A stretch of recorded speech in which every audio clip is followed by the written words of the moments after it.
The Dead Pixel Society podcast is brought to you by Media Clip, Advertech Printing, and Got Photo. Welcome to the Dead Pixel Society podcast, the photo imaging industry's leading news source. Here's your host, Gary Pageau.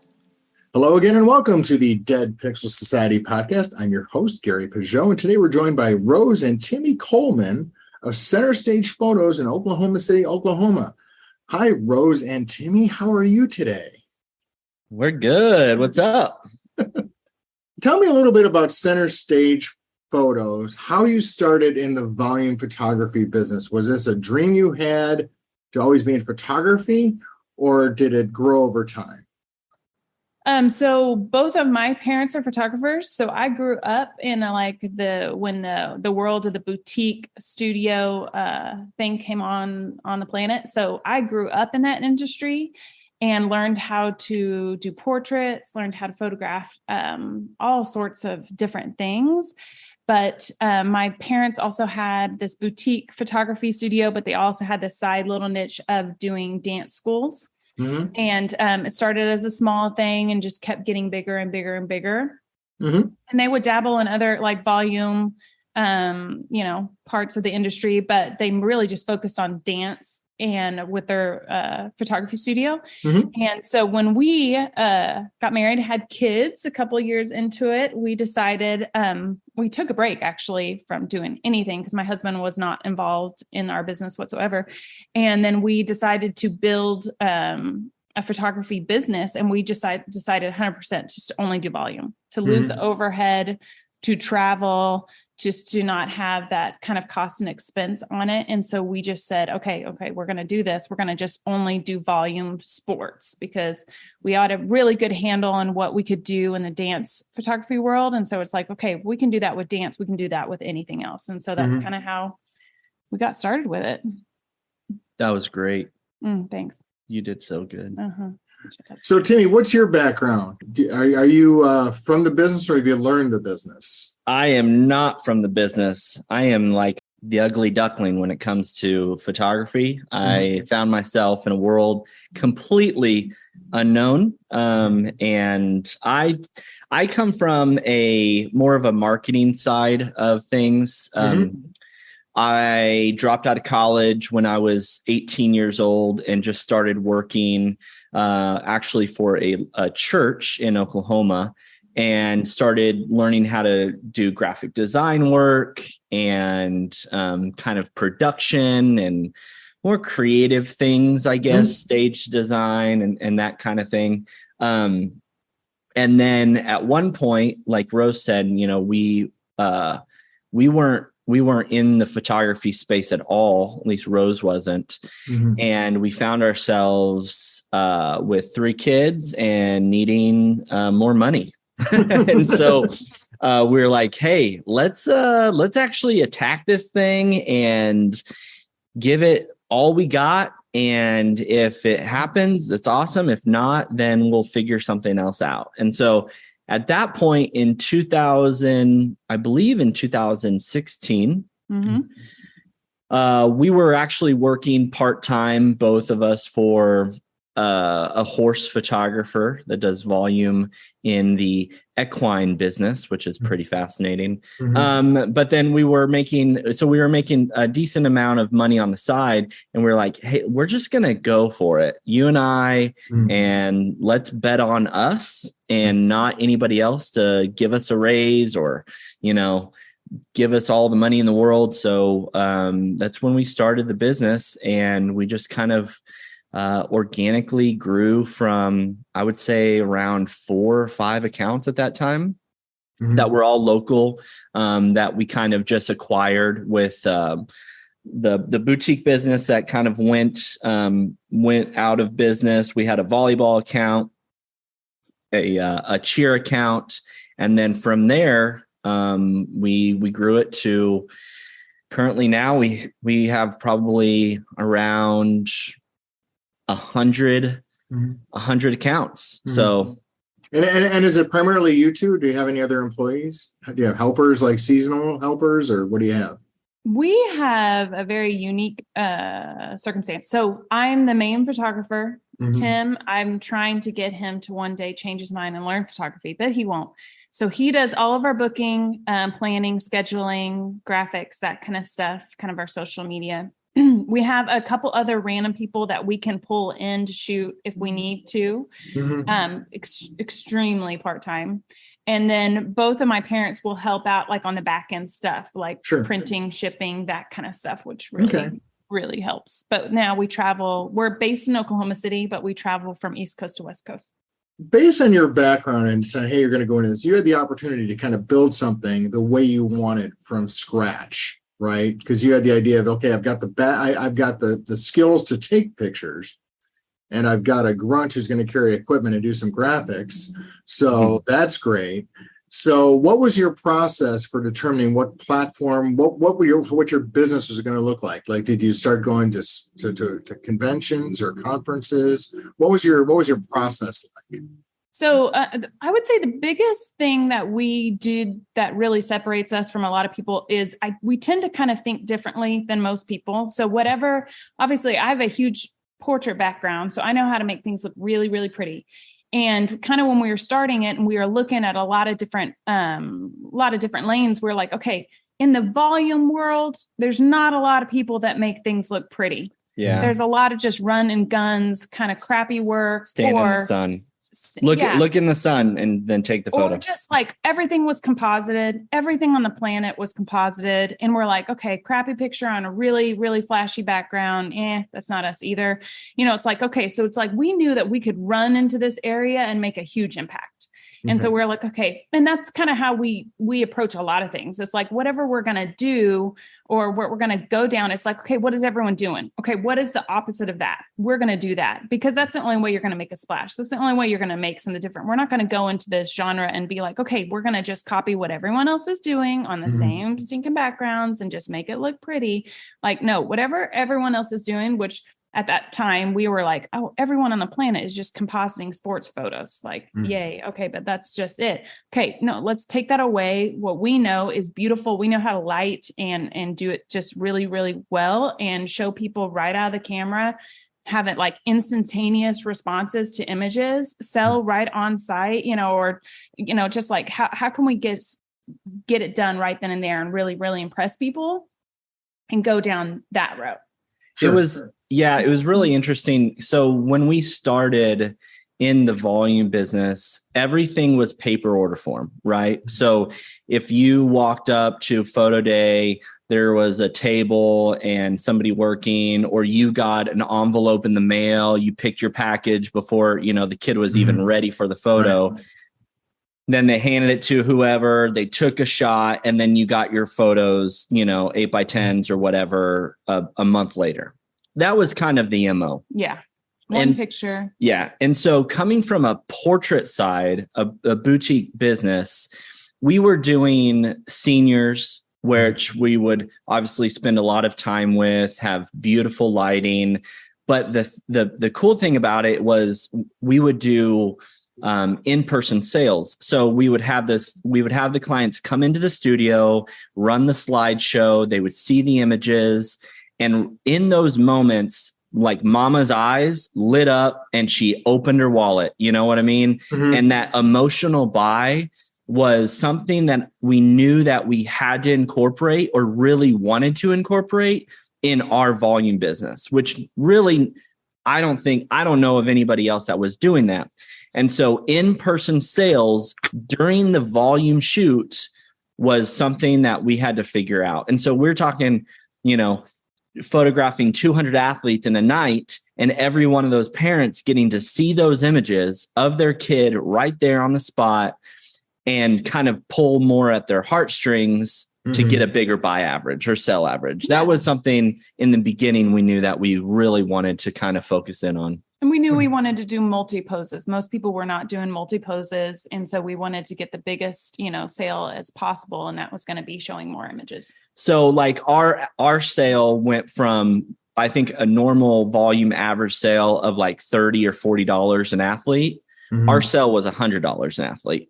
Okay. So it was like, all right, this is something this is something really powerful that we need to figure out how to leverage. And from that point, it was just technology and workflow and things like that. But then COVID hit. And Then changed everything. COVID changed the world, but Wait, oh my God. So how did you manage? How did you manage with COVID? I mean, there were people doing all kind of porch sittings and things like that. COVID was like the best thing that happened to us. It was. It forced us onto an online platform. And we tried a bunch of different online platforms all through COVID, and we ended up landing with Photo Day, and they've been amazing. But it definitely changed kind of the ethos of our business. The shoot and show aspect of it, we had to really think on our feet and push everything online. So when it came to shifting our business online, we then took on the mentality and then had the flexibility of actually bringing in more business. So our shoot and show business was great financially, but we weren't able to do as much business because we would come home, we had the order forms, we had, all the images that people wanted to order. We didn't have an online platform to service the digital aspect of it. And so we had to kind of jimmy rig some websites and some galleries and, a lot of back and forth email and things like that. And that was really difficult. Since moving to Photo Day and having the capability of online marketing and sales and all the things in there, it frees up so much time that we're like, okay, these office hours that we were spending, however many office hours a week, we can now eliminate that and make those office hours actually, shooting events, doing other accounts, and not getting drowned by the back end office work. Yeah, the back end stuff was really, we didn't know any different at the beginning, so we just kind of worked it and it was fine. But then when we were able to just put everything up online, we just kind of switched those. We still shoot and show, like we shoot into a laptop so parents get that immediate response of the images, which we find is very, very powerful and very, very fun experience for them and for ourselves. And a lot of photographers can't do that. A lot of photographers can't shoot things right out of camera and have them look really, really great. And so we do that as part of our strategy. And it establishes trust right then and there. When that mom just sees the raw, untouched image of their athlete, they see it and they're like, oh, I would buy that right now. And we haven't even done anything to it. It establishes a trust relationship between us and the client. And then they end up spending then more money with us on the back end once everything is even more beautiful. Yeah, it's part of the experience. So we just tell them, it's like, okay, these are the images and they're going to have them in a couple of days and you'll be able to order everything what you want online. Just make it really, really easy. And so now it's freed up a lot more time. So what it allowed us to do, especially during COVID, is when everything was shut down and no one was able to do it, we're like, we can still do it. We're not going to bring our staff to shoot and show and, fill out order forms and stuff. We're just going to photograph at your convenience, stretch out your times as long as you need. We can even send in one person to do it, because what's nice about Photo Day is they have this capture app. So literally they take a picture of their face, and every time when we upload the photos, they get their own private gallery. Private galleries are extremely, extremely important to us, because we photograph a lot of females and stuff and smaller outfits and stuff like that. So we don't do any open galleries. Yeah. Here's all the images. Anyone on the planet could look through them. It's like, no, that parent is going to get just their images of their child. So literally it takes a picture of their face, and every time we upload the photos into it, it goes to their own personal gallery. And then that parent only sees that child's images. And so literally I can go in and go shoot something just by myself and have that system, and then we just when the images are done, we just upload them and send them to sell. It kind of sounded like a commercial, but it really is. It really is vital to our business. And you asked, how did we manage during COVID? The entrepreneurial spirit of our business owners that are in, whether they're in New York or, we were shooting in California, these gyms, they did everything that they could to figure out how to stay alive, how to stay open, because their mortgages were on the line, everything was on the line for them. And so they figured out how to stay open and we figured out how to get to them. We were on CDC websites of like, okay, if we go into New York, then we can't go into New Jersey. We've got to go up through, Massachusetts, or We can only be there for it was 4 hours. It was crazy. It was like the craziest like road show ever, going from state to state and figuring out, okay, if we go into this state, we have to quarantine for 7 days. We can't do that. We've got to go a different route and go into somewhere. It was insane. We were being safe. We weren't being, we weren't being reckless or careless or anything like that. We stuck with the CDC guidelines, and everybody, was spread apart. But all that to be said, we photographed those people that had those gyms open and those athletes that wanted to be photographed. We made it happen. And we weren't afraid to do it. Talk to me a little bit about the travel piece of the business. You're based in Oklahoma and you got 3 kids and you travel all around. How do you manage the family side of it? And how do you get the business? Now, how do you get a national business out of Oklahoma City?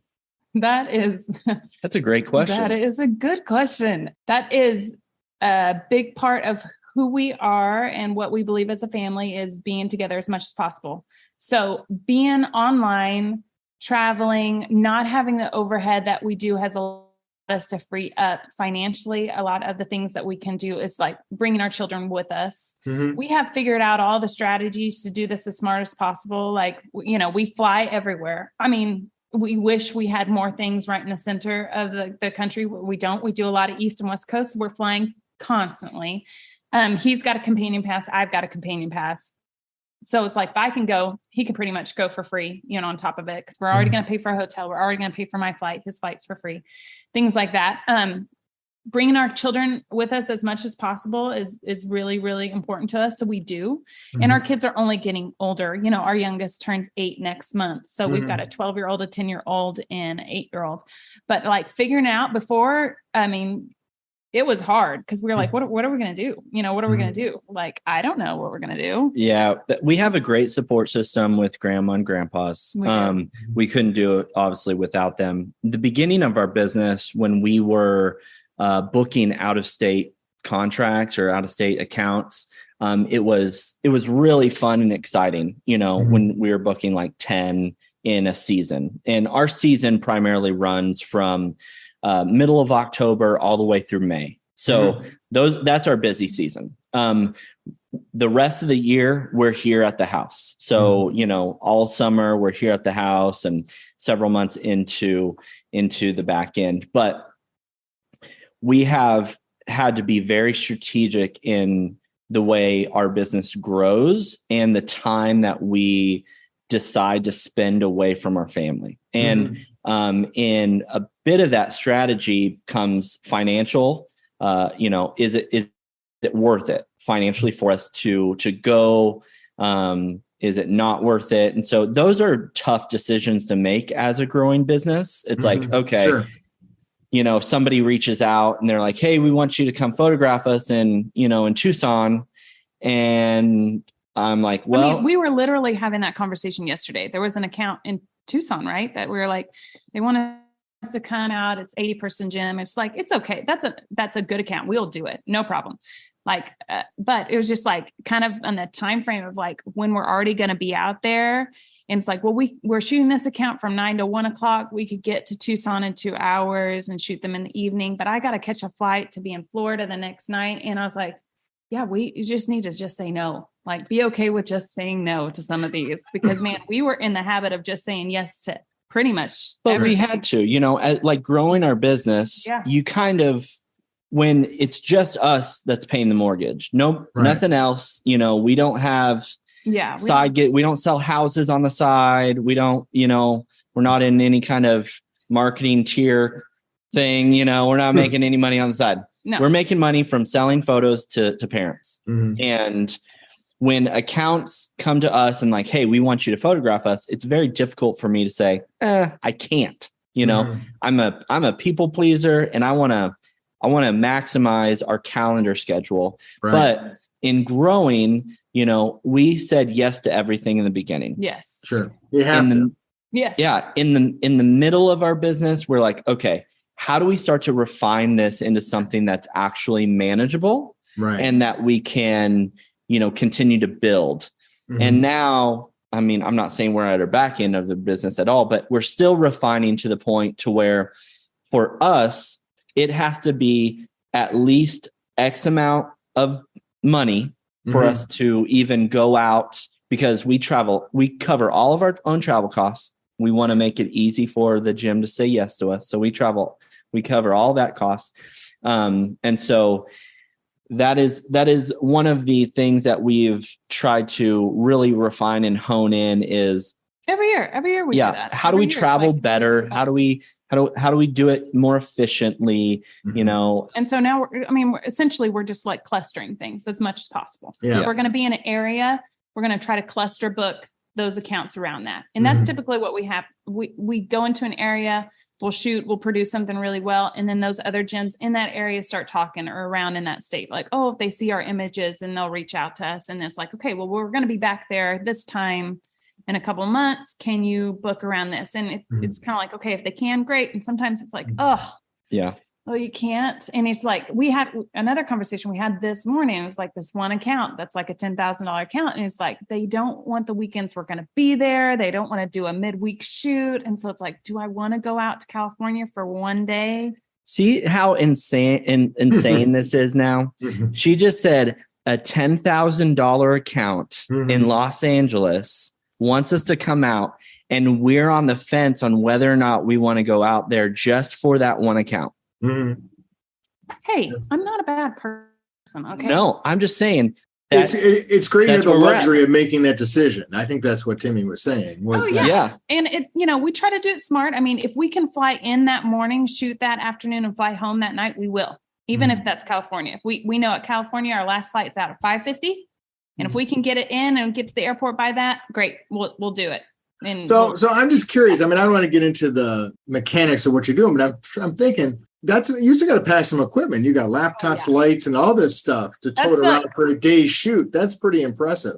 It's hard because I bring so many lights. I bring so much gear.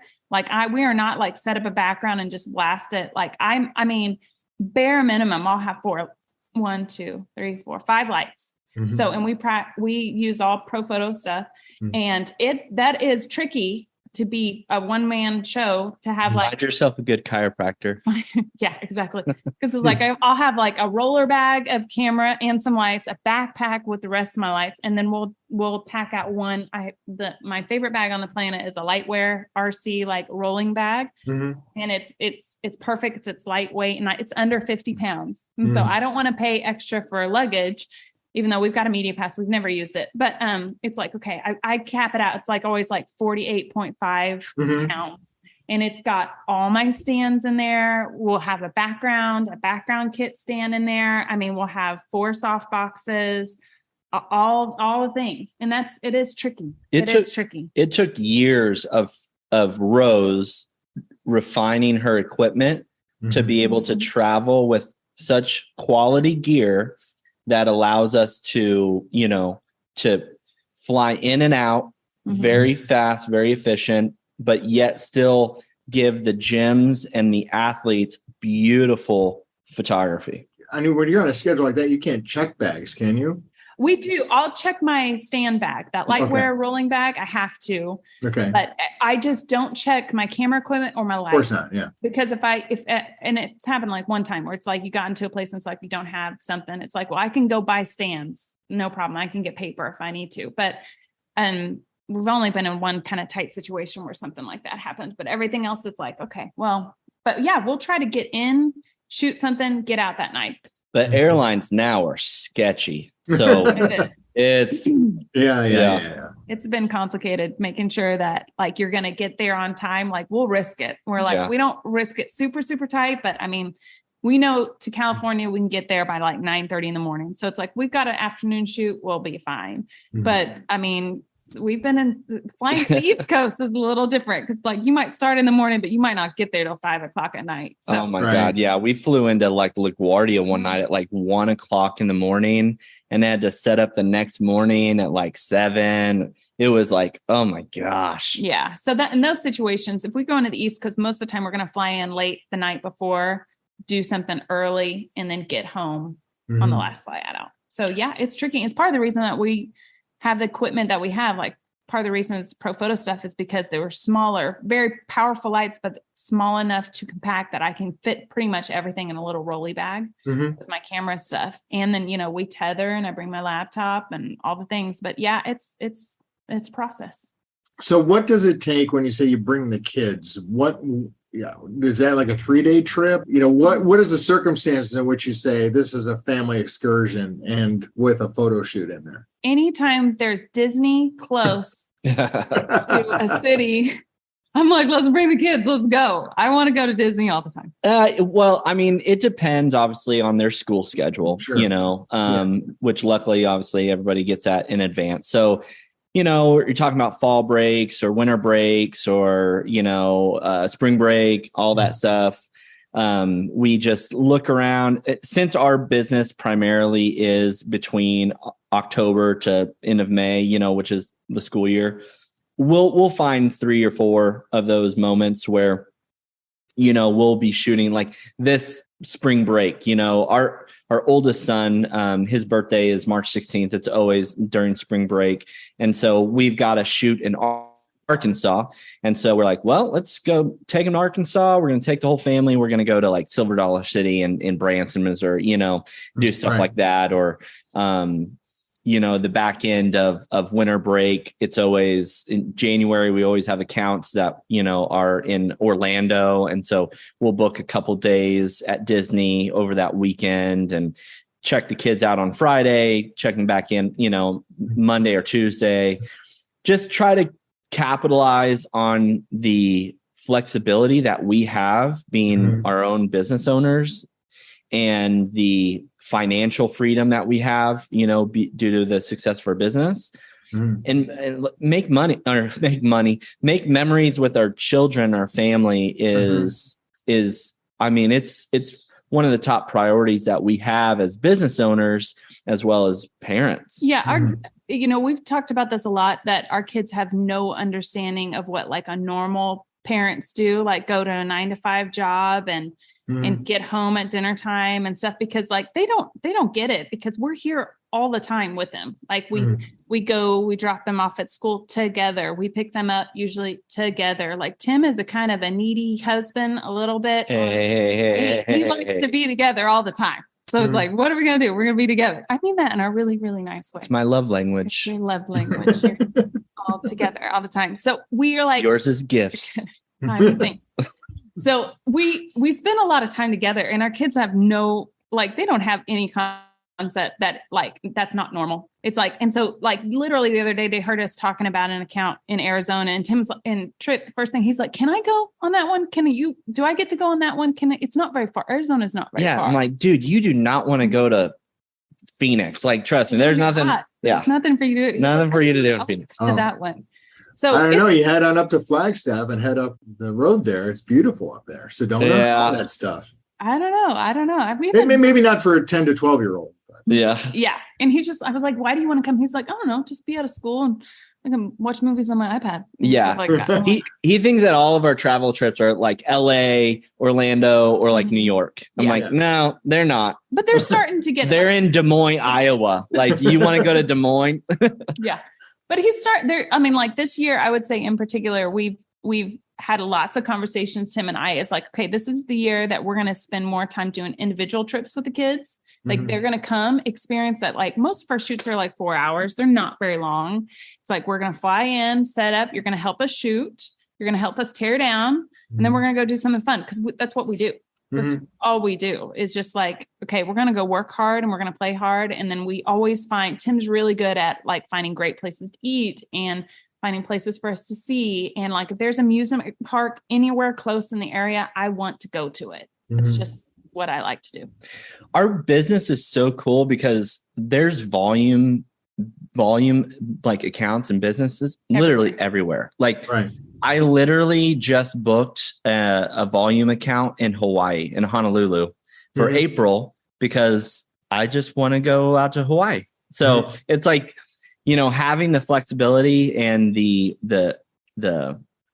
I guess the margin in our life to be able to work where we want to vacation and then vacation where we want to work is kind of, high up there on our priority list as well. Like you said, prior to COVID, a lot of the opportunities you had, we're kind of there, but because the technology platform would have been a little more the paper platform would have been much more difficult than an online platform. I think, when I talk to volume people, that's the big thing that's come out of COVID. Yes, pandemics are a tragedy, but it also gave people the opportunity to reevaluate their business and kind of do some restructuring. And that's, from the big guys on down there. That's, I think, what's happened with the volume industry. Absolutely. Us in particular, because our business was good and our sales average I would say, which most people struggle with volume stuff is they can have really good averages, but their buy rate usually declines. So when you put things online, a lot of people do. And so our buy rate was really, really high because we were instantaneously showing images and making those purchases that day. We did not give them an online option before that, so moving online was like, oh man, now we're going to travel. We're going to be out the cost of it. We're not going to have any upfront money, the day of the shoot. And we're just going to pray to God that we can put these images online and people will like them, And so it's like, okay, well, then our focus is going to be creating the best images that we possibly can create. And so it's just crazy for them not to buy them. And then having a platform like Photo Day where it's just easy and convenient, because I would say for us, part of the biggest reasons that we've landed with them is that capture app, because we need to send individual private galleries. And a lot of people don't do that too. I have conversations with people all the time that are like, nope, group. We just send them out. They have to go search and find their photos. And so anything that made it an inconvenience for making a purchase and placing an order, we're like, we got to eliminate that, And so for us, we've got to do private galleries, and we have to make it as simple and easy to buy as possible. And so that was just a huge thing. And they've got wonderful, wonderful things that are going to come out, in the next couple of years. And we're super duper excited about it because it's only going to make our life easier. Right. And so that's the whole purpose of like putting these pictures up online, and just letting them go. That makes it convenient for everyone. And everyone wants to buy online now. Amazon has changed that. Prime has changed that. Everyone's, used to it and stuff. So people that are dragging their feet on it is just like, yeah, I know. It's like people, I don't know. I would say in the groups that I'm a part of, and I see people complain about it, it's like, it's usually that your imagery is not good enough. It's like, be focused on being the best photographer that you can be, be focused on doing something different, creating something beautiful. And I would say the other thing that Tim gets as far as complaints in the volume photography world, volume anything sports world, is just people don't ever get their stuff. They like take images and they're like, oh, it's just the customer service factor of it. It's so sad how there's so many photographers that have tainted the reputation of photography in our industry specifically due to lack of customer service and professionalism. When you take money from a client and you don't deliver what you say you're going to deliver, man, that's just robbery. Like you should pay a fine for that. And so, yeah, I would say majority of the time that people or account owners, gym owners, whoever end up switching over to us was because of their dissatisfied, experience with the previous photographer. And mainly it's due to not getting parents the products that they asked for promptly, or not communicating well to parents, and so, yeah. That just became part of our strategy. It was like, we got that complaint all the time. So it's like, okay, well, we know people are used to getting really bad images, so we can make them pretty. And then we know that we can because we can do such a good job on the photo shoot side, we can turn around these pictures in a couple of days. So that was our strategy. Like 2 days, we want everything to be up online and then have them just as quick as possible. So how quickly can we do that? And then, with a platform like Photo Day, you can just just let them go and let them order. Everything's convenient. Now we got a customer service platform called Help Scout. Mm-hmm. That was huge for us. Then we tiered all of our Facebook messages, all those messages, emails and stuff through that platform, and sign. And that made the back end of questionnaires or any complaints or anything like that. That's super easy, and we just let it go, and it's worked. Tell me a little bit about your delivery. Like you said, you don't do the crazy graphics and all that. What if people like that stuff? I mean, what if people want that Timmy with the Falcons stuff? I mean, people do like that kind of stuff. Do you ever run into that where you're getting some feedback saying, the guy last year put this, cool smoky background thing, and you don't have that? We do we'll do a memory mate. That's about as flashy as it gets with me ever. I don't put names on, we just don't. Honestly, the owners that are reaching out to me or they're responding back to me about booking with us, they know what we do. They see what we do. I send them samples of what we do, and they want us to do their photos because of what we do. Okay. We try to keep a really simple brand about us with our imagery, with our quality. And so it's like, when you go shop at Nike, what what you're going to get with Nike, right? You're going to go there specifically for Nike brand or Starbucks, whatever well-defined brand that you frequent. That's what we've tried to do with our business specifically. And that also, kind of not played into, but, the reason why we're not Timmy and Rose Photography is because there's so many photography companies out there that are their first and last name, of the photographer. We wanted to create something that was bigger than ourselves and something that we could make attractional to industries that were kind of running at a completely different level than us, right? We don't want to be your mom and pop shop photography place. We want to be the crisp, clean Nike version of volume photography. So that's what we try to represent. That's what we try to create. And honestly, when it comes to people wanting, thunder or graphics or lightning behind, the athlete, I've got plenty of names to send them to. If got plenty of referrals for that. Right? That's if they want that, I know some really great people that do that for them. So it's just not our vibe. Yeah, no, I get that, because that is part of a very important piece of a branding message, is that consistency, right? You don't go into a Starbucks expecting tea or something. Yeah, Pete's coffee. Yeah. Well, thank you, folks. So where can people go online to learn more about Center Stage Photos and you guys? Online, learn more about us? Well, I would say probably our Instagram account, to kind of follow our imagery and more of kind of our lifestyle and stuff like that. It's just at Center Stage Photos, all one word. And then we've got a YouTube account that we post sometimes videos of our travel experiences and our photo shoots, things like that. And they're super fun. Yeah. We are going to be at the Photo Day Experience, though, if I could plug that real quick. We'll be there in December. Yeah, that's going to be really cool. Good opportunity for people to come out and listen to Rose, do all of our things. Do a fun powder shoot. Like literally, this is always our thing. Lisa was like, "Hey, I want you to do a talk." And I was like, "Great. What do you want?" And she's like, "I don't know. Everyone's doing talks." And I was like, "Well, then we're going to do something different. We're going to I want to do a photo shoot then." I was like, whatever everyone's doing. Well, it's in Florida too, so you can go to Disney.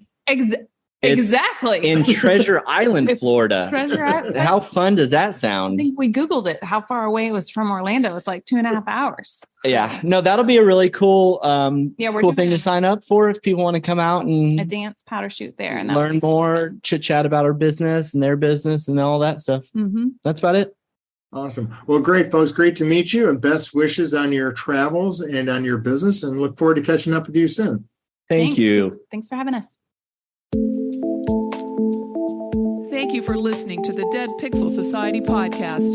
Read more great stories and sign up for the newsletter at www.thedeadpixelssociety.com.